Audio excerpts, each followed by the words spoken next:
আমি যদি ডাক্তার হতে পারি MBBS, তাহলে গরিব রুগীদেরকে আমি সহজে চিকিৎসা করব। আমি ডাক্তার হব, আমি ডাকাত হব না। ডাক্তার লিখতি সংক্ষেপে শর্ট হ্যান্ডে কি লেখে কোন তো? ডয়াকারে ডা বিসর্গ না, ডয়াকারে ডা বিসর্গ না। বাংলাদেশের বড় বড় ডাক্তার যেগুলো ডয়াকারে ডা বিসর্গ, ডাক্তার না কয়ে জায়গায় জায়গায় ডাকাত করতে মনে চায়। আমি এক রুগী নিয়ে গেছি হাসপাতালে গত বছর। এই রুগীরে ডাক্তারে খুলনার বড় এক হাসপাতাল, নাম কব না, কলি আপনারা যা বাদ দেবেন, আবার গেলি অন্য অন্য জায়গায় অন্য অন্য রোগের চিকিৎসা হয়, খালি বদনাম তো কইলাম না। এবার আমার সাথে যে ডাকাতি করছে, আমি রুগী নিয়ে গেছি, পরীক্ষা নিরীক্ষা করে বলে দিয়েছে রুগীর পেটে পাথর, বের করতে হবে। করেন, কন্ট্যাক্ট হয়ে গেছে 60,000 টাকা। পাথর বের করি আমার হাতে পাথর একটা ধরাই দিয়েছে, সোলার মতো একটু একটা। আমি খুশিতে রুগী নিয়ে চলে এসেছি যে সোলাটা বের হয়ে গেছে, বাস রুগী সুস্থ। বাড়ি আসার পরে 1 সপ্তাহ পরে আবার ব্যথা শুরু হয়েছে, আবার নিয়ে গেছি, আবার পরীক্ষা করে পাথর আর একটা নামিয়ে আইছে। আমি তো ওইটা যখন নামে, ওইটা যখন ধরো, তখন তোমার মেশিনই ধরা পড়ে নাই, ওর মধ্যে আর একটা ছিল, সেইটা কয়দিন পর নামতে পারে, তারা ওই জায়গায় ঠোক দিয়ে আসতে হবে না। 1 সপ্তাহের মধ্যে সেই পাথর নামিয়ে আসলে, এখন 1 সপ্তাহ পর এই রুগী যারা একবারে নিচের ঠুক অবাস করে অপারেশন করে, 3 মাসের মধ্যে আর তারা অজ্ঞান করা যায় না, তাহলে একেবারে প্যারালাইসিস হয়ে যাবে। ও ডাক্তারই বলতেছে হুজুর 3 মাসের মধ্যে অপারেশন হবে না, ব্যথার ঔষধ খায় থামায় রাখতে হবে। আচ্ছা ঠিক আছে থামাও। 3 মাস পর্যন্ত থামানোর পরে নিয়ে ফিরে আবার চেক টেক করে একেবারে ম্যাপ মানচিত্র নকশা টকশা আঁকিয়ে দিয়েছে, এই জায়গাতে এইভাবে ঘুরতে ঘুরতে হেনে এসে আটকে গেছে, আর একটুক নামলি হয়ে যায়। সেইটুক এমনি এমনি নামতেছে না, ওষুধ দিচ্ছে, তা কোনোভাবে নামলো না, তা কাজেই অপারেশন করতে হবে। মনটা বুঝলো না, নিয়ে গেলাম ঢাকার এক ডাক্তারে দেখাইলাম, এইগুলো কিচ্ছু বলি নাই। নিয়ে ওনারে দেখানোর পরে উনি বললো যে না, পেটে কোনো সমস্যা নেই, এলে ফ্যাটি লিভার হয়েছে। আমি বললাম স্যার পাথর? কয় যে না, পাথরের তো কোনো গন্ধ টন্ধ দেখছি। আমাকে এখন যে বের করছে, কয় যে সিহানো বেরোয়নি, আর কোনোদিন ওর পাথর হবেও না। পাথর আগেও ছিল না, এখনো নাই, ভবিষ্যতে হবে না। ওর হলো ফ্যাটি লিভার, মাত্র 3 দিনের 3 করে 6টা বড়ি দিয়েছে, আল্লাহর রহমতে খেয়ে দিয়ে সুস্থ। খুলনার বড় এক হাসপাতালের MBBS ডাক্তার। তাহলে এটা ডয়াকারে ডা বিসর্গ কি কন্ত? এটা সবাই কান কি ডয়াকারে ডা বিসর্গ? আমি ডাক্তার হব, ডাকাত হব না। তোমার এই ডাক্তারিটা ইবাদত হবে। সাথে সাথে তুমি আরে আমার মতো নাসির 100 বক্তা বাস করে যা করতে না পারবো, একজন ডাক্তারে তাই পারবে। রুগীরে সামনে বসাইয়া অঙ্গীকার করাবে আমি তোমার চিকিৎসা করব, তুমি সুস্থ হবা, বাসর থেকে তুমি নামাজ পড়িতে হইবে, 5 ওয়াক্ত নামাজ পড়বা বলো, নইলে আমার চিকিৎসায় কাজ হবে না। তুমি যদি এই অঙ্গীকার করায় দাও রুগীদেরকে, ইনশাআল্লাহ রুগীরা ওই ভয়তে নামাজি হয়ে যাবে। কতক্ষণ ঠিক না? আমি এক ডাক্তারের কাছ থেকে ঔষধ নিছি, নিয়েই আমি রওনা দিছি। ডাক্তার সব আমার ডাক দিয়েছে, হুজুর দাঁড়ান দাঁড়ান দাঁড়ান, একটু ওষুধটা আমার কাছে দেন। আমি কত বুঝে নিছি তো, কখন কোনটা খাতে হবে আমি বুঝে ফেলাইছি। কয় না হুজুর, আমি ওষুধ কটা একটু জাড়িয়ে দেই, ওষুধ কটার একটু জাড়িয়ে দেই। সে হাতে নিয়ে সূরা ফাতিহা আমার সামনে পড়ে ওষুধরে ফু দিয়ে দিয়েছে। কয় যে হুজুর ওষুধের কোনো ক্ষমতা নাই, এই সূরা ফাতিহার ক্ষমতায় যদি কাজ হয়, জোরে কন্যা সুবহানাল্লাহ। আমি ওই ডাক্তারের কাছ থেকে তারপর থেকে যত ওষুধ খাই, ওষুধরে আমি সূরা ফাতিহা পড়ে জাড়িয়ে খাই। সূরা ফাতিহার 14টা নাম আছে, তার ভিতরে একটা নাম হলো সূরাতুশ শিফা। তুমি ডাক্তার সাহেব এইভাবে মানুষকে দাওয়াত দিতে পারো, সূরা ফাতিহার তালকিন ওখানে দিয়ে দিতে পারো, এই নিয়তে ডাক্তার হও। তুমি BCS পাস করো, নিয়ত রাখো আল্লাহ যদি আমি ডিসি হইতে পারি, একটা ডিস্ট্রিক্টে আমি আদর্শ ডিস্ট্রিক্ট হিসেবে গড়ে তুলবো। আমার ডিস্ট্রিক্টের জুনিয়র যত অফিসার থাকবে, কেউরে আমি ঘুষ খাইতে দেব না। ঘুষমুক্ত টিওন বানাবো, ঘুষমুক্ত SP বানাবো, ঘুষমুক্ত OC বানাবো, ঘুষমুক্ত এসিলেন্ট বানাবো, ঘুষমুক্ত আমি সমস্ত অফিস আদালত ঘুষমুক্ত করে ফেলবো। আমি যদি ডিসি হতে পারি, এই নিয়েতে তুমি ডিসি হবা। তোমার সারা জীবন ভরে ABCD অঙ্ক ইংরেজি যা পড়বা, প্রত্যেকটা অক্ষরে অক্ষরে তুমি নেকি পাইবা। তোমার আলাদা করে মসজিদে যে 24 ঘন্টা ইবাদত করা লাগবে না, মাদ্রাসায় বসে তোমার ইবাদত করা লাগবে না, 24 ঘন্টা কোরআন কিতাব নিয়ে পড়ে থাকা লাগবে না। তুমি জনসেবার মাধ্যমে তুমি আল্লাহর রহমতে তোমার জীবনটা ইবাদতের মধ্যে কাটাইতে পারবা। তুমি SP হও, নিয়ত করো আল্লাহ যদি আমার SP বানায়, আমার লাইনে 500 পুলিশ আছে, 500 পুলিশে আমি নামাজি বানাবো। ও দোস্ত, আমি মাওলানা নাসির সারা বাংলাদেশের প্রসিদ্ধ বক্তা, আমার যদি একটা পুলিশ লাইনের দায়িত্ব দেয়, হুজুর আমাকে গোপালগঞ্জ পুলিশ লাইনে 500 পুলিশ আছে, আপনারে প্রত্যেক মাসের এই ওয়াজ করে যা কামাই করেন 10-15 লাখ যা পান, ওই 15 লাখ টাকা আমরা দেব, শুধু আপনি আমার 500 পুলিশে ওয়াজ করে নামাজ পড়াইবেন। আমি জীবন ভরে এই গ্যারান্টি নিয়ে কাজ করতে পারবো না, আমি 500 পুলিশে নামাজি বানানো সম্ভব না, কিন্তু SP সাহেব মাত্র 2 মিনিটের ভিতরে 500 পুলিশে নামাজি বানাইতে পারে। ফলিন্দে লাইনতে যদি দাঁড় করে বলে দেয় আমার লাইনে চাকরি করতে হলে মুসলমান পুলিশ যারা আছো বাধ্যতামূলক নামাজ পড়িতেই হইবে। কথা বলেন ঠিক কি ঠিক না? এসপি সাহেব বললে সবাই নামাজ পড়তে বাধ্য কি বাধ্য না? ইজা কানা উমারাকুম খিয়ারাকুম, আল্লাহ নবী বলেন যখন তোমাদের নেতারা হবে ভালো মানুষ, নেতারা হবে ভালো মানুষ, দিনদার ইমানদার আল্লাহ ওয়ালা, ওয়া আগনিয়াকুম সুবহাকুম, তোমাদের দেশের ধনীরা হবে দানশীল, তারা গরিবের দায়িত্ব গরিবের অবস্থা বুঝে দান করে। ওয়া উমুরুকুম শুরা বাইনাকুম, আর প্রত্যেকটা কাজ যদি পরামর্শ সাপেক্ষে হয়, আল্লাহ নবী বলেন ফাজাহরুল আরদে খায়রুম মিন বাতনিহা, তখন তোমাদের মরার চাইতে বেঁচে থাকা ভালো। আল্লাহর কাছে লম্বা হায়াতের দোয়া করো, আল্লাহ যেন সুস্থতার সাথে লম্বা হায়াত দান করে। জোরে বলেন আমিন। কাজেই এসপি সাহেব ভালো হইলে পুলিশ লাইন ভালো, এই মেম্বার সাহেব ভালো হইলে তার ওয়ার্ড ভালো, চেয়ারম্যান সাহেব ভালো হইলে তার ইউনিয়ন ভালো, এমপি সাহেব ভালো হইলে তার সিটের জনগণ ভালো। আল্লাহু আকবার। মন্ত্রী সাহেব ভালো হলে তার মন্ত্রণালয় ভালো, প্রধানমন্ত্রী ভালো হইলে তার দেশটা ভালো, প্রেসিডেন্ট ভালো হইলে তার দেশটা ভালো। কাজেই ওই বড়রা যদি বড় হওয়ার জন্য জেনারেল পড়াশোনা করে, তার সারা জীবনের লেখাপড়া ইবাদতে পরিণত হয়। ইবাদত করতে 24 ঘন্টা মসজিদে পড়ে। আমি কি সহজ বুদ্ধি দিতে পারছি? কথা বলেন, বুঝ হয়েছে কিনা? আপনার দুনিয়ার কাজ ইবাদত। ধান কাটতে যাবেন বিসমিল্লাহ কয়ে পোজ দেবেন, আর জিকিরে ফিকিরে ধান কাটবেন। ধান কাটার ভিতরে বিজয় সরকারের গান গাওয়ার দরকার কি? কি সুন্দর গান গায় আর ধান কাটে। এই পৃথিবী যেমনই আছে তেমনই পড়ে রবে, কাটার মধ্যে একটু জাকিও দেয়, ওখানে একটা জাকি আছে। সুন্দর এই পৃথিবী ছেড়ে একদিন চলে যেতে হবে, ধান কাটার মধ্যে। কুরআন শরীফ পড়ার মধ্যে জাকি আছে, সে জাকিরা জানো না। 80 বছরে বুড়ো, 70 বছরে বুড়ো, ধান কাটার মধ্যে বিজয় সরকারের গান গাও। কণ্ঠ আর সুরতাল সব তোমার মিল আছে। এই বয়সে তুমি কেন মোহাম্মদী কণ্ঠে কোরআন শরীফ পড়া শিখলা না? এই বয়সে ও মহিলা তুমি কেন আয়েশা খাদিজার কণ্ঠে কোরআন পড়া শিখলা না? আরে যুবকরা, হাজারো যুবক সাহাবায়ে কেরাম ইসলাম গ্রহণ কইরা ওই বয়সে কোরআন শিখে তারা মর্দে মুজাহিদ হয়েছে। ও আমার স্কুল কলেজের যুবক, তুমি কেন কোরআন পড়া শিখলা না? কেন কোরআন পড়া শিখলা না? আল্লাহর কাছে জবাব দেওয়া লাগবে কি লাগবে না?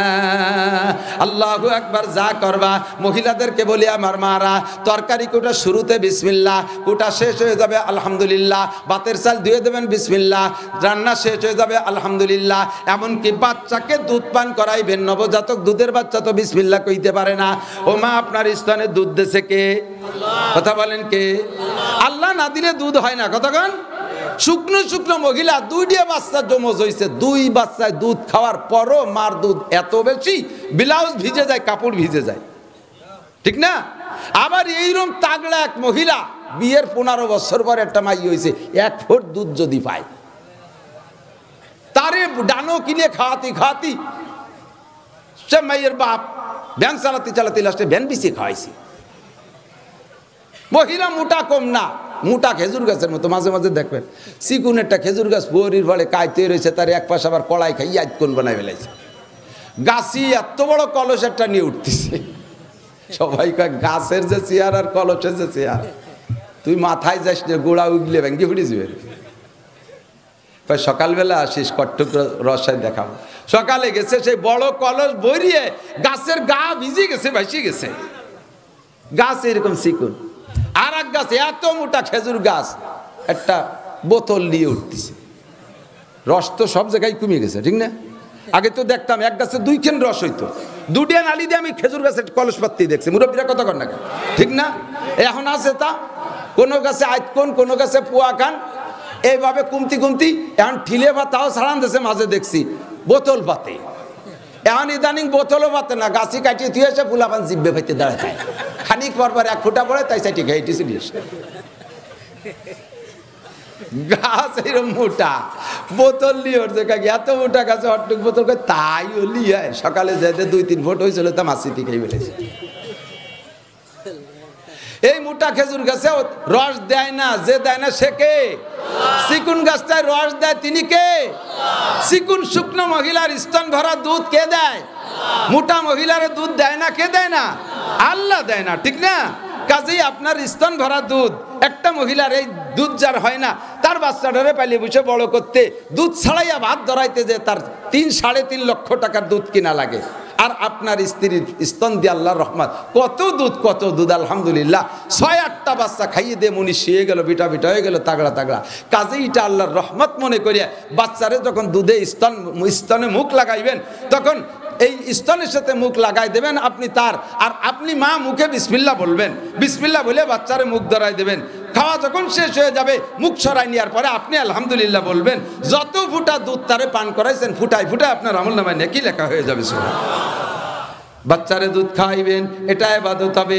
স্বামীরে খেদমত করবেন, ইবাদত হবে। স্বামীর সাথে সম্পর্ক রাখবেন, এটা ইবাদত হবে। আল্লাহর নবীকে সাহাবায়ে কেরাম জিজ্ঞেস করেছেন, ইয়া রাসূলুল্লাহ আইয়ুমা ইমরাতিন খায়র, ওগো আল্লাহর নবী সবচাইতে ভালো মহিলাকে? মহিলাদের মধ্যে এদিক তাকান, পিরাই বাড়ি মহিলা ঝামেলা আছে কম বেশ, সুবহানাল্লাহ। এই আপদ বিপদ আছে না নাই? আমি এখানে আসার আগে 10-15 জনে আমার ওয়াজ শিখাইতেছে, এই জন্য ওয়াজ চেল্লা বেল্লা হয়ে যাচ্ছে, কি খবর টের পাচ্ছি। যার যে সমস্যা সেই সমস্যা। একদল কয় হুজুর আব্বা আমার খেদমতে রস করবেন, আর একদল কয় হুজুর বিটি গেটু সাইটি দিয়েন দিয়েছে, আবার বিটারা কয় হুজুর মহিলাকে কিছু কয়েন। মহিলারা চিরুকুটলে বাটাইছে, হুজুর বিটাকে জ্বালায় থাকতেই পারতেছি না, সব উপর নজরিয়া, জেনে ধরা রুগীর মতো আমাকে দিক তাকায় না, উপর দিক তাকায়। এই কয় চালের বিপদের তদবির করবো? আল্লাহর নবীকে সাহাবায়ে কেরাম বললেন, হুজুর আইয়ুমা ইমরাতিন খায়র, সবচেয়ে ভালো মহিলাকে একটু বলেন তো হুজুর, আমরা সেই ভালো মহিলা খুঁজে বিয়ে করব। আল্লাহর নবী বলেন, ওই মহিলা সবচেয়ে ভালো তাসুররু ফি যা নাযারা ইলাইহা, ওই মহিলা সবচেয়ে ভালো, আল্লাহর কাছে প্রিয়। জান্নাতীরা সেই মহিলার অপেক্ষায় অভ্যর্থনার জন্য দাঁড়িয়ে আছে। ওই মহিলার জন্য জান্নাতের 8টা দরজা খুলে দিয়ে ফেরেশতারা অপেক্ষা করতেছে, হুরগেলমানরা অপেক্ষা করতেছে ওই মহিলার জন্য। যেই মহিলার দিকে তার স্বামী তাকানোর সঙ্গে সঙ্গে, মহিলার দিকে স্বামী তাকানোর সঙ্গে সঙ্গে এমন একটা অঙ্গভঙ্গি করবে, এমন একটা হাসি দেবে, এমন একটা কথা বলবে, যেই কথা আর অঙ্গভঙ্গি আর হাসিতে স্বামীর মনে হাজারো টেনশন আর কষ্ট থাকলে সঙ্গে সঙ্গে তা মুছে যায়, দূর হইয়া যায়। স্বামীরে খুশি করে দিতে পারে যেই মহিলা, তার আচরণ দিয়া ওই মহিলা সব চাইতে ভালো। যেভাবে হোক স্বামীরে খুশি করাই দিতে হবে। কোনোভাবে ভঙ্গি কুয়ার কথায় খুশি হচ্ছে না, কারণ রাস্তাতে গোপালপুরীর বাজারেতে খাইয়েছে চড়, এত তাড়াতাড়ি কি হাসি আসে নাকি? মহিলা যত হাসুক আর বিটার খারাপ দেখতেছে। এরপরে ডাকি নিয়ে বসাইয়া বিভিন্ন তালতল করে কোনোভাবে হাসাতে পারে না, বগলের মধ্যে আজ দিয়ে কেতু কুতু দিছে। বুড়ো হাসে দিয়ে কয় সেই কুটি খেলিয়ে ফাইজলেমি ছাড়তে পারলে না। পরে হাসেই দেশে, হাসার পরে আল্লাহ পাক রব্বুল আলামিন উপরের থেকে কয়, আমরা তো শুনি না। ও মহিলা, ও বুড়ো, তুমি যদিও বউরে কও যে কুটি খেলে কুয়ারা ছাড়তে পারলে না, ওই মহিলা তোমারে তাল তামাশা করে হাসায় দিছে। ওর আমল নামায় 7 ভরি স্বর্ণ আল্লাহর রাস্তায় দান করার নেকি লিখে দিলা। স্বামীরে বগলে সুসুরি দিয়ে হাসায় দেওয়াটা ইবাদত। কতক্ষণ যা করবেন তাই ইবাদত হবে। শর্ত হলো মা তাকুমুর রাসূলু ফাকুযুহু ওয়া মা নাহাকুম আনহু ফান্তাহু। আমার নবী যেভাবে বলেন সেইভাবে করো, নবী যেভাবে নিষেধ করে সেইভাবে ছাড়ো। স্ত্রীকে, স্বামীকে খুশি রাখা। এবার শুধু আপনারা পুরুষরা বোর কাছ থেকে খুশি থাকবেন, বউকে কি কোনো হক আপনাদের কাছে নাই? আছে না? সারাদিন কষ্ট করছেন, রাতের বেলা বিছানায় যে কইছেন যে নাসির হুজুরের কাছে শুনে আসছি, আমার মাথায় যদি তুমি তেল মালিশ করে চুল টিপে চুল বানায় দাও, মাথা বানায় দাও, তাহলে তোমার প্রত্যেক টিপিতি 7 ভরি স্বর্ণ দান করার সওয়াব হবে। দাও আমার মাথায় তেল দাও। মহিলা কি কবে? কবে কি তুমি দিন ভরে ধান কাটছো, আমি কি ঘোড়ার ঘাস খেয়ে কাটি বেড়াইছি? আমি কি বসে বসে তামুক খাইছি? গ্রাম্য বাংলা আরো তো বহু কিছু কোয়ার আছে, তাই কর। আমি তুমি আই দাও না, 5টা-6টা ছেলে মেয়ে, 8টা ফিটি, 8টা পেটে, 8টা কোলে, 8টা কাহে। এরপরে তোমার আব্বা মা প্যারালাইসিসে পড়ে রয়েছে, গিমুতে নষ্ট হয়েছে, তা সাফ করছি, 10 মণ ধান সেদ্ধ হয়েছি, উড়ইছি বলইছি। আমি কি বসে বসে তামুক খাইছি? 3 দল কিচেনের ভাত রাঁধছি, আর এখন রাত্রি তোমার মাথায় তেল দিতে হবে। তুমি আমার মাথায় দাও, তাহলে তোমার মাথায় দেবো। এই মাথা আগে 2টি মাথায় দিয়ে গুতো গুতি হতে রাত শেষ, ঘুম হবে না একটার। কতক্ষণ সিস্টেম শেখেন, ওই জায়গায় আপনিও তেল পাবেন, তেল আপনি পাবেন, বউ আপনার কাছ থেকে তেল নেবে না। সিস্টেম হলো যাই রাত্রি তারে বলবেন, বাচ্চা কাচ্চা সব ঘুমাই দিয়ে যখন দুইজনে নির্জন বিছানে যাবেন তখন যে বলবেন এটাও ইবাদত, তখন যে তাকে বলবেন আহা আমি তো সেরেফ সাইডে ধান কাটে বিকেলবেলা গোপালপুর বাজার যে টেলিভিশন দেখছি, মেসির খেলা দেখছি, কত কিছু করছি, চাটা খাইয়ে দিয়ে আছে, তুমি সারা দিন তোমার রথে কোনো বিশ্রাম নাই, আসো তোমার মাথায় একটু তেল দিয়ে দেই। এই কইয়া আপনি একটু যখনই বোতল হাতে নেবেন লাভ দিয়ে উঠে কয় আপনি কি আমার জাহান্নামে পাঠাবেন? আমি হুজুরির কাছে শুনছি খেদমত স্বামীরা স্ত্রীর কাছে পাবে, আপনি শোন আমি তেল দিচ্ছি, অনায়াসে নর্মালে তেল পাবা। আর যদি ওইভাবে তেল আদায় করতে যাও তাহলে তুমি আগে তেল দাও পরে আমি দেবো, দুটো গুতো গুতিয়ে তিরাজ শেষ। খালি আপনার হক আদায় করবেন তা না, তারও একটা হক আছে না নাই? মাঝে মাঝে থালবাটি পরিষ্কারে সহযোগিতা করবেন, খালি অর্ডার করবেন না, বেকায়দায় পড়লে তরকারি কুইটা বেটে দেবেন, মাঝে মাঝে আপনি লাকড়ি জমা করে দেবেন, ইত্যাদি কাজে স্ত্রীর সাথে শরীক থাকবেন। হাদিসে খুঁজে দেখেন, খুতবাতুল আহকাম মসজিদে আছে, পড়ে দেখেন আল্লাহর নবী স্ত্রীদের সাথে সব কাজে শরীক হতেন। নিজের কাপড় নিজে ধুইতেন, সেলাই পর্যন্ত নিজে করতেন, বোতাম ছিঁড়ে গেলে নিজে লাগাইতেন, এ কাজগুলো হুজুর করতেন। সব কাজ বউরেদে করাইতে হবে তা না, আমার কাজ আমি। এ ভাই আমি নিজের কথা বলি, আমি যদি ইচ্ছা করি, আমি যদি বলি এখানে আইসা বহুত যুবক ভক্ত আমার আছে, আমি যদি আমি তো সফরেতে আসছি, কাপড় চোপড় ধুইতে সময় পাই না, তোরা একটা আমার কাপড় দিয়ে দিবি কিনা? 100-200 যুবক দাঁড়া যাবে, কাড়াকাড়ি লেগে যাওয়া, জামাই ছিঁড়ে যাবে টানতি, হুজুর আমি দিয়ে দিচ্ছি। আল্লাহর রহমতে আমি আমার কাপড় চোপড় আমার ছাত্রকে দিয়ে ধোয়াই না, আমার কাপড় চোপড় আমি নিজে হাতে ধুই, যেগুলো মেশিনে ধোয়ার মতো মেশিনে দিই, যেগুলো হাতে ধোয়ার মতো হাতে দিই। আমি বাড়ির কেউ দিয়ে ধোয়াই না, বরঞ্চ ছোটো মোটো বাচ্চাকে কাপড় চোপড় আমি ধুই।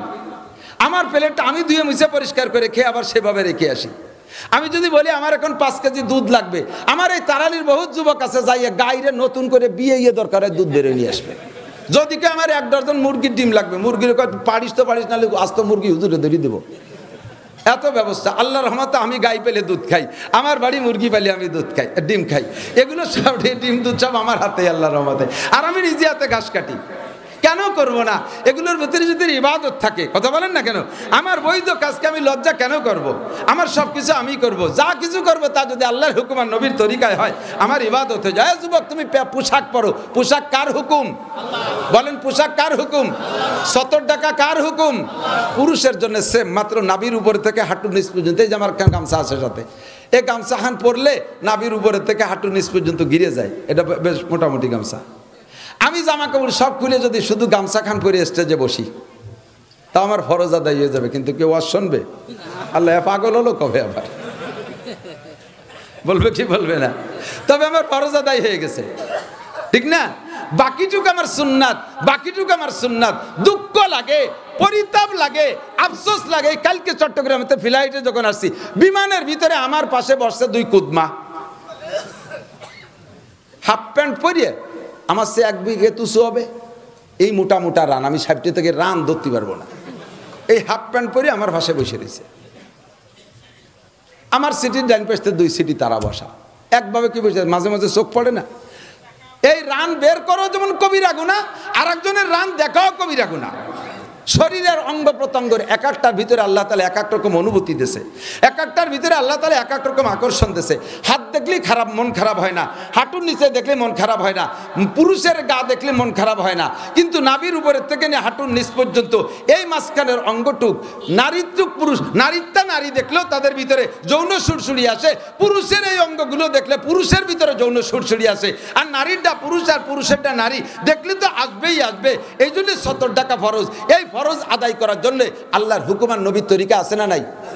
তুমি প্যান্ট পরছো, টাকনুর নিচে 1 বিঘে, স্যান্ডেলের নাহের দাঁড়িয়ে প্যান্টের মাথা বার হয়ে গেছে, বাপের কিনা প্যান্ট তো পাড়াইয়ে ছিঁড়ি বেলায় দেয় 3 মাসে একটা, এই সালার মতো মোটা জিন্সের প্যান্ট, তাই পাড়ায় গোল মুড়ো ছিঁড়ি গেছে।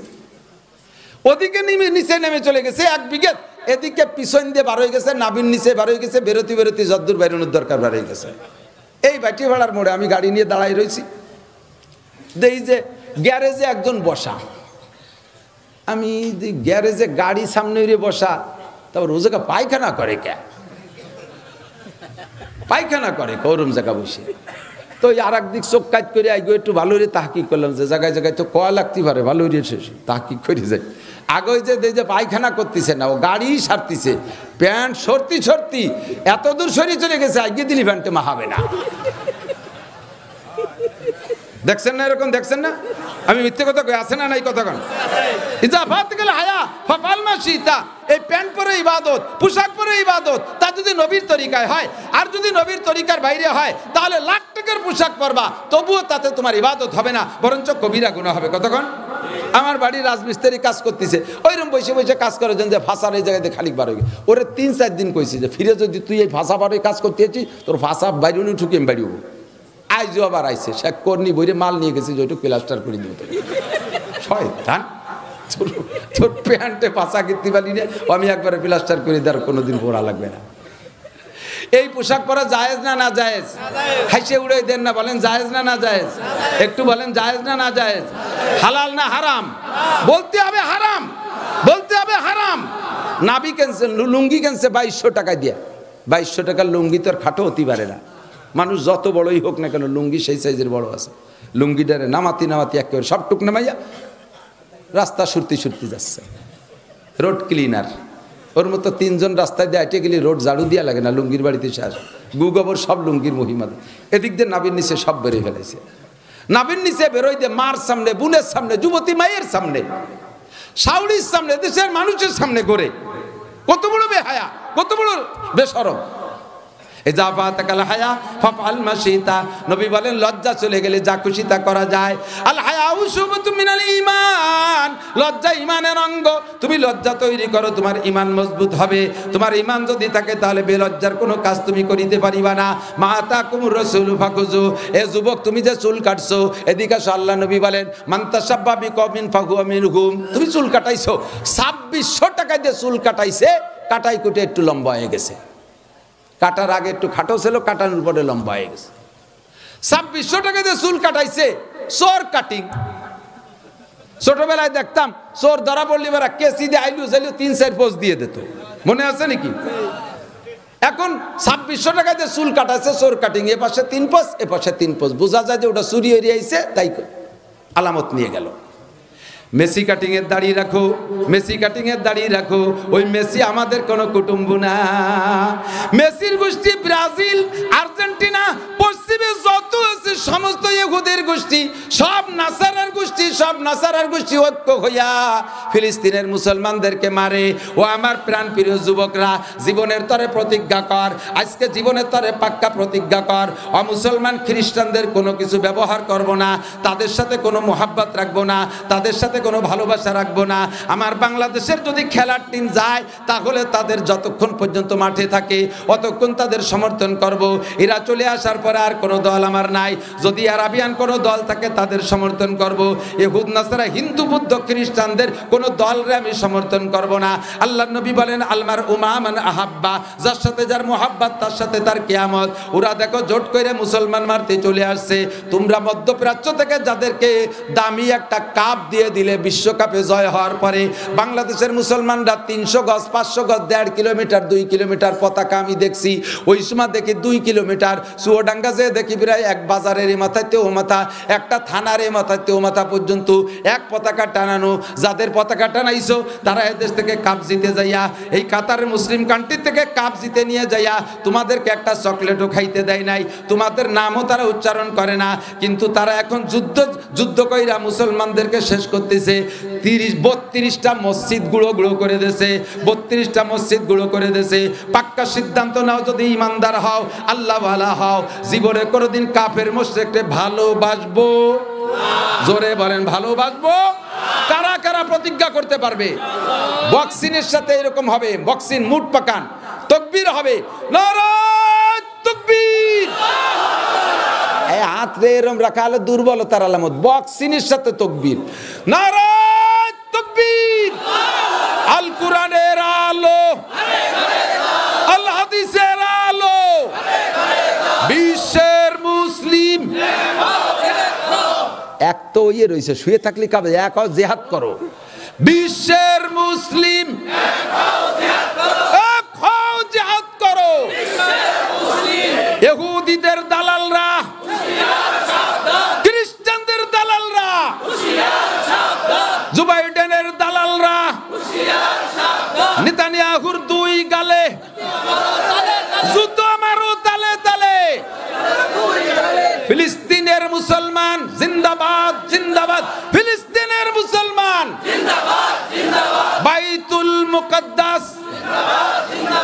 বিজয় হোক, বিজয় হোক। বাইতুল মুকাদ্দাস বিজয় হোক, বিজয় হোক। নারায়ে তাকবীর। এখনই ডাক আসবে জিহাদের জন্য, ফিলিস্তিন জাতীয়। Ready ready. মনে কি যে ভয় লাগে, বক্তা না হতাম ভালো ছিলাম, বক্তা হইয়েই বিপদটা বাড়িয়ে গেছে। মারিফুল কোরআনের ভিতরে মুফতি শফি সাহেব রহমাতুল্লাহ লেখে, আপনাদের পাবলিকের কত বড় সুযোগ, বিশাল সুযোগ। সিরেফ মোটা মোটা কয়েকটা ইবাদত করে বিনা হিসেবে জান্নাতে চলে যাবেন। পর সুবহানাল্লাহ বলেন আমিন, জোরে কোন আমিন। একেবারে মোটা মোটা কয়েকটা ইবাদত করে বেহেশতে চলে যাবেন। আলেম अगर तहज्जुद ना पढ़े वो आलेम किरदार किनार वो मुसलमान ही नहीं रहेगा। হুজুর বলেন আলেমরা যদি তাহাজ্জুদ না পড়ে, ও আলেম তো দূরের কথা, মুসলমানই থাকে না। ব্যক্তি যেমন তার কাছে আল্লাহর চাহিদাও তেমন। কথা কন না কেন? যে হাসানাতুল আবরার, আরবিতে একটা প্রবাদ আছে, হাসানাতুল আবরার সাইয়্যাতুল মুকাররাবিন। এদিক খেয়াল করতেছেন আপনারা? হাসানাতুল আবরার সাইয়্যাতুল মুকাররাবিন। একটা কাজ সাধারণ মানুষের ব্যাপারে নেকি, বুঝতেছে না? একটা কাজ করলে, যে কাজটা আপনি করলেন ওইটা আল্লাহর কাছে নেকি বলে ধরা হবে। আল্লাহর বেশি প্রিয় বান্দা ওয়াটুক কাজ করলে আল্লাহ তার নেকি ধরে না, তার আরো গুনাহ ধরে। যেমন উদাহরণস্বরূপ বলেন, আপনি একটা লোকের সাথে 10 বছর একই অফিসে চাকরি করছেন, 10 বছর একই অফিসে চাকরি করছেন। কত যে তার বাড়ি গেছেন, তার বাড়ি আবার কাছে কাছে, তার বাড়ি গেছেন, তার বাড়ি খাইছেন, বহু কিছু হয়েছে সে বাড়ি। এই লোকটার কোনোদিন আপনার বাড়ি আনতে সুযোগ পান নাই।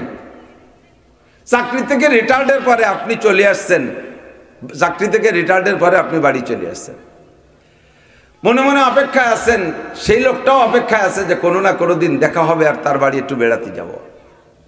আর একটা লোকের সাথে সম্পর্ক, চট্টগ্রাম গেছেন গাড়িতে, পাশাপাশি সিট, ওই জায়গা বসে একটু আলাপ হয়েছে যে তার বাড়ি গোপালগঞ্জ, আপনার বাড়ি মাদারীপুর, পাশাপাশি জেলা, এই এতটুক সম্পর্ক, দুইজনে খোঁজ গল্প করতে করতে গেছেন।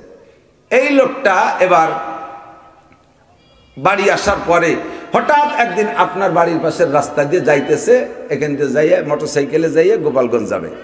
ইতিমধ্যে আপনার সাথে দেখা আপনার পাশের চার দোকানে। আর ভাই একটু দাঁড়ান তো, দাঁড়ান তো। দাঁড়াইছে, আপনি অমুক না একসাথে চট্টগ্রাম গেলাম, সেই লোক না? হ্যাঁ হ্যাঁ। কোনো মতো যাতে পারবে না, দাঁড়ান, এখনই দাঁড়ান। সেই সাথে নিয়ে দোকানে নিয়ে রসগোল্লা, এরপরে পাউরুটি, আরো দুধ দই, এই চিড়ে টিড়ে দিয়ে মোটামুটি তারে খাওয়াই দিয়েছেন। বাড়ি নেন নাই। ওই লোকটা যাইয়ে গোপালগঞ্জে বলবে যে মাদারীপুরের লোক আজীব লোক, পুরো জেলার মানুষই অত্যন্ত ভালো আমার মনে হয়। কবে একদিন বাসের সাথে বাসে দেখা, তাই সে যে কি নাস্তা করালো, বলবে কি বলবে না? যেই লোকটার সাথে 10 বছর চাকরি করছেন, তার বাড়ি বহুবার গেছেন, আইছেন, খাইছেন, ওই লোকটা যদি এই মোটরসাইকেলে আপনার বাড়ির দায়িত্বে যাইতে যায় আর তারে ডেকে, ভাই কোনো মতো জাতি পারবে, অবশ্যই আসেন, আসেন, বসেন, ওরে নিয়ে রসগোল্লা, মিষ্টি টিষ্টি ইত্যাদি খাওয়াইয়া তারপরে সে জায়গাতে বিদায় দিয়েছেন, সে কি প্রশংসা করতে পারবে? বোঝেন নাই? তার দাবি যে তার বাড়ি আপনি 20 বার গেছেন আর তার বাড়ি আপনার বাড়ির কাছে সে একবার দেখা, তারে কেন দোকানের রসগোল্লা খাওয়ালেন? তার দাবি যে যেভাবে ওটাইনি বাড়ি নেবেন, মুরগি জবাই দেবেন, খাসি জবাই দেবেন, বড় বড় মাছ আনবেন, পদ্মা ইলিশ আনবেন, তারে 2 দিন 2 অক্ত রেখে খাওয়াবেন। এটাগুলো তার দাবি। কথা বলেন ঠিক না? আপনার ওই মেহমানদারিতে সে খুশি হবে না। সে আপনার কাছে অনেক কিছু দাবি করে, তার বাড়ি 20 বার খাইছেন, কেন একবার তারে খাওয়াবেন না? রাস্তার রসগোল্লা দিয়ে তারে কেন বিদায় দেবেন? অথচ ওই রসগোল্লা গোপালগঞ্জের জন যাইয়ে পুরো গোপালগঞ্জ মিছিল দিয়ে ভাটায় ফেলাই দিয়েছে যে মানুষ চাকরি মাদারীপুর আছে। বুঝছেন ব্যাপার? আপনারা সাধারণ, আমিও না দা পারি রোজগার, শেখ সাদি রহমতুল্লাহ বেঙ্গুলিস্তা, আমিও না দা পারি রোজগার, বেজদানেশ মন্দ না পরহেজগার। সাধারণ পাবলিক যেই কাজটা করে ওইটাকে আল্লাহ তাআলা ইবাদত ধরে, আর ওই কাজটা বলে একজন আলেম মুফতি মুহাদ্দিস করলে আল্লাহ কয় যে কিছুই নেই। আপনি 5 ওয়াক্ত নামাজ, রমজানের রোজা, হজ ফরজ হলে হজ, যাকাত ফরজ হলে যাকাত, পর্দাটা করবেন, হালাল রুজি কামাই করে খাবেন, পরের হক নষ্ট করবেন না, আইঠালা জাল দলিল মিথ্যে সাক্ষী মিথ্যে মামলা করবেন না, জারি যাত্রা করসা গাজীর গান গুনো যাত্রায় যাবেন না, বাবার দরবারে খাজার দরবারে যাবেন না, কোনো মাজারে মান্নত সান্নত করবেন না, শিরিক আর কুফর করবেন না। মোটা মোটা কয়টা ইবাদত, আপনার আমিন পড়া লাগবে না, ইস্তাগফার পড়া লাগবে না, তাহাজ্জুদ পড়া লাগবে না, শবে বরাতে 1 রাকাত নফল পড়েন নাই, শবে কদরও পড়েন নাই, জীবনে 1 টাকা খালি খালি ভাও দান করেন নাই, শুধু মোটা মোটা ফরজ ওয়াজিবগুলো সুন্নাতগুলো আদায় করেছেন। আপনি নবী রাসূলদের সাথে হাসতে হাসতে জান্নাতে চলে যাবেন। ধরা খাইতে খাবো আমার মতো মৌলবীরা, অ্যারেস্ট হয়ে যাবো একেবারে আগ চোটে। বলার সময় বলা সহজ, আমলের সময় আমল করা বড় কঠিন। নবী পাক বলেন মারারতু লাইলাতু উসরিয়া বিবি কওমিন তুকরাজু শাফাহুম বিমাকারিজ মিনান নার। মেরাজের রাতে আমি জাহান্নাম দেখতে গিয়েছিলাম, ওখানে ঢুকেই দেখি এক শ্রেণীর বড় সুন্দর মানুষ, দেখতে বড় সুন্দর, দুনিয়ায় বড় প্রসিদ্ধ, চেহারা বড় সুন্দর, স্বাস্থ্য বড় সুন্দর, পোশাকের বড় কোয়ালিটি। এই মানুষগুলোকে টাইনে ধরে ফেরেশতারা আগুনের কেচিতে তাদের ঠোঁট কাটতেছে, জোড়া লাগতেছে, কাটতেছে, জোড়া লাগতেছে। আমি জিজ্ঞেস করলাম জিব্রাইল মানে হাউলাই মা শানুহুম, এরা কারা, এদের এই অবস্থা কেন? জিব্রাইল বলে হুজুর হাউলাই খুতাবা উম্মতিকা, এরা আপনার উম্মতের বক্তা। খুতাবা উম্মতিকা, এরা আপনার উম্মতের বড় বড় মসজিদের খতিব, আপনার উম্মতের বড় বড় বক্তা। তাদের বয়ানে হাজার হাজার লাখ লাখ মানুষ জান্নাতি হয়ে চলে গেছে। এই মানুষগুলো ধরা খাইছে। জিব্রাইলকে জিজ্ঞেস করলেন ফামা বালুহুম ইয়া জিব্রাইল, ও জিব্রাইল তাদের দোষ কি? জিব্রাইল বললেন ইয়াকুলুনা মা লা ইয়াফআলুন, এরা যা বয়ান করত উম্মতে বয়ানের পর আমল করত, নিজেরা আমল করত না। বলা বড় সহজ, আর অন্যের ভুল ধরা তো ভারী সহজ। দেন না চার দোকানে বসে বড় বড় মুফতিরা আড্ডা করে, বিড়ি খাওয়া মুফতি, হুদে ছাড়িয়ে দেয়, বসলা বিড়ি সাথে বাড়িতে তালে খায়, বিড়ির ধুমোর সাথে মশলা বাইরে। আমারে মশলা জিজ্ঞেস করছে হুজুর বলেন তো এই মসজিদের মধ্যে মোবাইল বাজিয়ে উঠলি বন্ধত্তি মনে নাই, এর কি এরা যায় নামাজের মধ্যে? আমি কিভাবে কবর একটু সাজাই গোছাই করতে হবে, তো এর মধ্যে দেই যে সেই মুফতিরা জানিয়ে দিচ্ছে। আরে এই শুনতে হুজুর রে লাগে নাকি আমার কাছে? শোন, সেই বড় বড় নবী রসুলের সাহাবায়ে কিরামদের ইতিহাস দিয়ে শুরু করে দিছে, আছে না নাই? আল্লাহু আকবার জানেন ভালো মানেন না। ইয়াকুলুনা মা লা ইয়াফআলুন, যা বলবো তা করব, যা করব না তা বলবো না। তাই বলে করব না তা না যে করতে পারি না, যেহেতু বলবো না, আর বলি যেহেতু করি না, কাজেই বলা অবাক করা অবাক। বলবো এবং করব, বলা অনুযায়ী করব। কথা বলেন ঠিক না? আমরা যা জানবো তা মানবো, তো যা জানবো তা। কিয়ামতের ময়দানে আমার নবী হবেন সবচাইতে বড় সুপারিশগার। সুবহানাল্লাহ। এ যুবক ভালো করে মনে রাখ, মানাবুদ মত কাজা মানাবুদ লুৎফে তু না গুপ্তায়ে মামি শানুদ আদমি আদাদাই বাজম মুসলমান করদাই আই খুদা কুরবা শওয়া মে হিসাবার হিসা করদাই। কত বড় নিয়ামত যে পাইছি, তা তো শুকর আদায় করতে দিশে পাই না। কিয়ামতের ময়দানে, ময়দানটা যখন আগুনের মতো উত্তপ্ত লাল, কেন লাল? মাথার 4 আঙ্গুল উপরে মাত্র সূর্য, 9,30,00,000 মাইল দূরে, এই জমিনের থেকে 9,30,00,000 মাইল দূরে সূর্য। এই শীতকাল আজকে রোদের ভিতরে কিছুক্ষণ দাঁড়ায় থাকে, দেখি কপাল গরম হয়ে গেছে, গার মধ্যে শীত মিটেছে। 34 বৈশাখ মাসে কেমন লাগে, সৌদি আরবের গরম কেমন লাগে, আর ওই সূর্যটা যদি মাত্র 4 আঙ্গুল মাথার পর আসে তাহলে কেমন লাগবে? শীতই একেবারে জমিয়ে যাবে, মাথার গিলু মগজ টকবক করতে থাকবে। কানতে কানতে চোখের পানি শেষ, রক্ত শুরু হবে, রক্ত শেষ, পুজ শুরু হবে, পুজও শেষ, কান্না শেষ হবে না। কের কের মাথা সমান পানি হবে, কের বুক সমান হবে, কেউ তলিয়ে যাবে। কোনো কোনো জায়গায় এমন হবে যদি জাহাজ স্টিমার চালাইতে চায় তাও চোখের পানি ঘাম আর রক্তের মধ্যে দিয়ে চালাইতে পারবে। আবার জায়গায় জায়গায় পায়ের নিচে জমিটা ওই সূর্যের তাপে পুড়ে লাল পোড়া তামার মতো হয়ে যাবে। মানুষ চিৎকার মারবে আর কাঁদতে থাকবে আর বলবে রব্বানা আখরিজনা মিনহা ফাইন শিতা আদখিলনাল জান্নাতা ওয়া ইন শিতা আদখিলনান নার। মেহেরবান আল্লাহ, তুমি তাড়াতাড়ি এখান থেকে আমাকে বের করো। এর চাইতে কষ্টের জায়গা মনে হয় জগতে কোথাও নাই। আল্লাহ মনে চাইলে জান্নাতে দাও, মনে চাইলে জাহান্নামে দাও, তবে এই জায়গা থেকে বের হওয়ার ব্যবস্থা করো। এইটা সহ্য করতে পারতেছি না। মানুষ বিষের মতো দাপাইতে তালে থাকবে আর চিৎকার মারবে, কেউ কের কাছে আশ্রয় পাবে না, একে অপরের কাছে পরামর্শ চাইবে, বাইরে বাঁচার উপায় কি? আরে আমিও তো তাই খুঁজতেছি। এবার সকলে সম্মিলিতভাবে পরামর্শ করে বলবে চলো আমাদের মুরব্বী আব্বাজি আদম আলাইহিস সালামের কাছে যাই। উনি তো সবার আব্বা, আমরা সবাই ওনার সন্তান। আব্বার একটা দায়িত্ব থাকতে পারে, আব্বার একটা পাওয়ার থাকতে পারে, আর উনি হলেন নবী, সাধারণ না। চলো ইযহাবু ইলা আদম আলাইহিস সালাম, চলো যায় আদম আলাইহিস সালামের কাছে।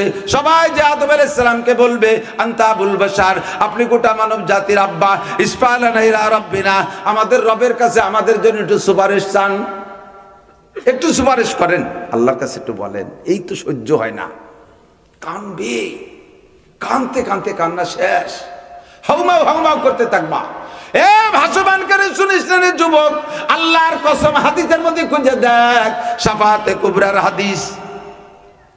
সবাই কান্নাকাটি করে আদম আলাইহিস সালামের কাছে যাবে। আদম আলাইহিস সালামকে বলবে, আদম আলাইহিস সালাম বলবে বাবা আমি এ ব্যাপারে পারবো না বাবা, কারণ আমি তো এই ঝামেলার গোড়া। তোরা থাকতি সবাই ভেস্তে, আমি গন্ধম খাইয়েই তো সর্বনাশ করছি, নাই তো ভেস্তেই হতি। আর ভেস্তের মধ্যে কোনো জারি যাত্রা খরচ আছে, টেলিভিশন এগুলো নাই, শুধু কারবার ব্যারাক টেরাক ছিল না, ওর মধ্যে তো ভালোই থাকতে পারতি। আমি গন্ধম খাওয়ার কারণে তোকে জন্ম হয়েছে দুনিয়ায়, আমার সেই গন্ধমের ব্যাপার যদি আল্লাহ আমারে অ্যারেস্ট করে যাবি, তুমি কেন বুড়ো মানুষ গন্ধম খাতি গেলিয়ে, তাহলে আমার এই ঝামেলা আমি এড়াই সাথে পারবো না, আমার বাদ দে, তোরা অন্য কোনো দিক দেখ। তাহলে কোন জায়গা যাবো, আপনি পারলেন না, একটা জায়গা দেখা দেন, ইযহাবু ইলা নূহ আলাইহিস সালাম, সবাই নূহ নবীর কাছে যাও। উনার একটা পার্সোনালিটি আছে, কারণ সারা দুনিয়াকে ধ্বংস করে দিয়ে আল্লাহ তাআলা নূহ নবীকে এত পছন্দ করেছে, ইস্তাফা, আল্লাহ তাআলা তাকে বাছাই করে নিয়ে নৌকার ভিতরে চড়াইয়া সারা দুনিয়া সফর করাইছে। নূহ আলাইহিস সালামের একটা পাওয়ার আছে, সব চলে যাবে নূহ আলাইহিস সালামের কাছে, যে বলবে আপনি তো আদমে সানি, আপনি আউয়ালুর রাসূল, একটু আল্লাহর কাছে বলেন। নূহ আলাইহিস সালাম বলবে বাবা লাস্তুলাহা, আমি এ কাজের জন্য যথেষ্ট নই। কেন আপনি পারবেন না কেন? কয় আমার একটা সমস্যা আছে। যেদিন আল্লাহ নৌকায় উঠার হুকুম দিয়েছিলেন, আল্লাহ আমাকে বলছিলেন তুমি তোমার আহাল পরিবার সহ উঠাও, নৌকায় ওঠো। আমি সেদিন আমার ছেলে কেনানকে আমার পরিবারভুক্ত মনে করিয়া তারে নৌকায় উঠানোর চেষ্টা করেছিলাম। আল্লাহ পাক বলেছিলেন ইন্নাহু লাইসা মিন আহলিক, ও তোমার পরিবারভুক্ত না। আমি বলছিলাম আল্লাহ ও তো আমার সন্তান আবার পরিবারের বাইরে হয় কি করিয়া? আল্লাহ কয় তোমার পরিবারভুক্ত আমেরিকার একজন হতে পারে, জাপানের একজন হতে পারে। আরে নবীর পরিবারের সদস্য ওরাই যারা নবীর আকীদায় বিশ্বাসী। তোমার ছেলে কিনান কাফের, ওইটা তোমার পরিবারভুক্ত না। ও জায়গা আমার একটা প্যাচ আছে, তোমাদেরকে নিয়ে আল্লাহর কাছে গেলে আল্লাহ আমারে সেই প্যাচে আটকাই দিলে আমি ছাড়াই যেতে সময় লেগে যাবে, কাজে আমি পারবো না। তাহলে বলেন মুরব্বী কোন জায়গা যাবো? কই যাবো ইলা ইব্রাহিম খলিলুল্লাহ, ইব্রাহিম খলিলুল্লাহ আলাইহিস সালামের কাছে যাও। ইন্নাহু খলিলুল্লাহ, উনি হলেন আল্লাহর বন্ধু। কোন নবীর আল্লাহ খলিল কয় নাই, ইব্রাহিম রে আল্লাহ খলিল বলেছে। তার একটা গ্রহণযোগ্যতা আছে। আল্লাহ পাক তারে 30টা পরীক্ষা নিয়েছে, 30টা পরীক্ষায় কৃতকার্য পাশ করেছে। ইব্রাহিমের একটা মর্যাদা আছে, তোমরা তার কাছে যাও। সবাই যে বলবে ইব্রাহিম আলাইহিস সালাম আপনি তো মুসলিম জাতির পিতা, মুসলিম জাতির পিতা। আজকে দেখেন কত সব মানুষের কি মহা বিপদ, একটু আল্লাহর কাছে বলেন। ইব্রাহিম আলাইহিস সালাম বলবে লাস্তুলাহা, এ কাজের জন্য আমি যথোপযোগ্য নই। কেন? কাজে আমার 3টে সমস্যা আছে, আমি 3টে মিথ্যে কথা বলেছি, দুনিয়ায় থাকতে 3বার মিথ্যে কথা বলছি। বাহ্যিকভাবে 3টে মিথ্যে কথা, আসলে যদি মিথ্যে নাও হয় তাহলে বাহ্যিকভাবে 3টে মিথ্যে কথা বলেছি। একদিন হলো নমরুদের সময়, তো ওনার ওই নমরুদের কওমের সব যাইতেছে একটা মেলায়। তো ইব্রাহিম আলাইহিস সালাম মেলায় যাবে না, মেলায় যাওয়ার থেকে বাঁচার উপায় কি? ওনারা যখন যাইতে বলছে তো উনি বলছে ইন্নী সাকিম, আমি অসুস্থ। আসলে উনি শরীর সুস্থ ছিল, কিন্তু উনি সাকিম অসুস্থ কইছে, এটা বাহ্যিকভাবে মিথ্যা। কিন্তু বাস্তবে হলো উনি সাকিম মানে অন্তরের দিক দিয়ে অসুস্থ, মনের দিক দিয়ে অসুস্থ। যে কেন উনি মূর্তি পূজা করতে যাবে, এই ব্যাপারে উনি একমত না। আরেকটা হলো উনি আর উনার স্ত্রী সারা আলাইহিস সালাতু ওয়াস সালাম চলছিলেন এক এলাকা দিয়ে। ওই এলাকার জালেম বাদশার স্বভাব, যদি স্বামী স্ত্রী দুইজন একসাথে যায়, যদি স্বামী স্ত্রী দুইজন একসাথে যায়, স্ত্রী যদি সুন্দরী হয়, তাহলে ওই স্বামীর কাছ থেকে স্ত্রীকে ছিনতাই করে নিয়ে ওই বাদশার কাছে থাকতে দিতে হবে কমপক্ষে 1 রাত। বাদশা তার সাথে তার চরিতার্থ করবে, এরপরে ছেড়ে দেবে বা রাখতে পারে। যদি ভাই বোন পরিচয় হয় তাহলে আর কিছু পায় না। এখন ওই জায়গায় ইব্রাহিম আলাইহিস সালাম আর সারা আলাইহিস সালাম যাইতেছে, সেই জায়গায় বাদশা সারা আলাইহিস সালামকে অ্যারেস্ট করে ধরে নিয়ে গেছে। নেয়ার পরে সারাকে জিজ্ঞেস করছে ওই লোকটা কে, উনি কে? ইব্রাহিম আলাইহিস সালামকে জিজ্ঞেস করছে তোমার সাথে কে? কয় যে হিয়া উখতি, উনি আমার বোন।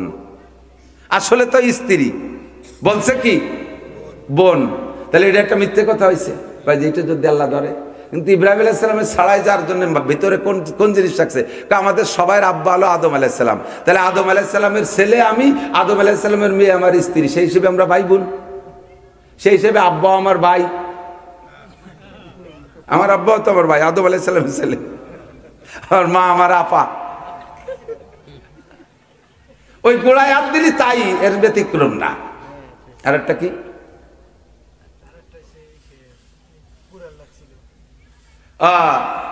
এখন ওই জায়গা উন্ডা মেলায় চলে যাওয়ার পরে উনি তো ঢুকছে মন্দিরে ঢুইয়া কুড়োই লেখা দিয়ে জোড়া মার দিছে, মাথা ছুটে বেলাইছে বাড়ই দুড়ইয়া, মূর্তি সব বাড়ই পাট পাট করে বড়টার গলায় কুড়োই ঝুলোই রাখছে। এখন জিজ্ঞেস করছে, ওরা আইসে দেয় যোগে ভগবানরে বাইরে শোয়াই ফেলছে, কি ব্যাপার?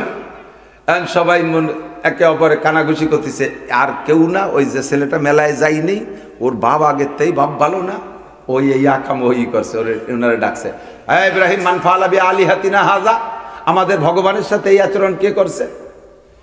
ইব্রাহিম আলাইহিস সালাম জিজ্ঞেস করছে, ফাসআলুহু ইন কানু ইয়ানতিকুন, ফাসআলুহু ইন কানু ইয়ানতিকুন, তাকে কাছে জিজ্ঞেস করো, মারছে কিনা ভগবান, যেহেতু যারা বুঝো করো সে তার কাছে জিজ্ঞেস করো, সেই বলে দেবে। কয় যে তারা কি কথা কতি পারে নাকি? কয় তারা কথা কতি পারে না, তার পুজো রিস্কা। যে নিজের পিঠ বাঁচাতে পারে না তার পুজো রিস্কা, যে নিজের মাথা ঠেয়াতে পারে না তার পুজো করিস্কা। আমার আল্লাহর একটা লোমও কেউ ছিঁড়তে পারবে? পারবে? আরে আল্লাহর লোম আছে নাকি তাই তো জানি না।